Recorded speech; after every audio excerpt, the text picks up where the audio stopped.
Lebanon इस वक्त बहुत ज्यादा दहशत में जी रहा है। लेबनान में हर इलेक्ट्रॉनिक उपकरण को लेकर लोगों में अब डर समा गया। हालात यही कि खतरा अब लेबनान और इजराइल के दायरे से बढ़कर अमेरिका और रूस तक पहुंच गया है।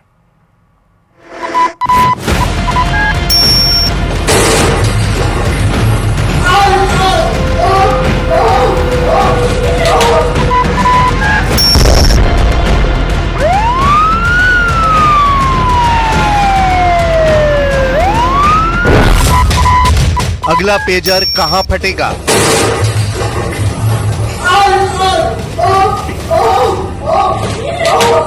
अगला पेजर बम किसके पास है?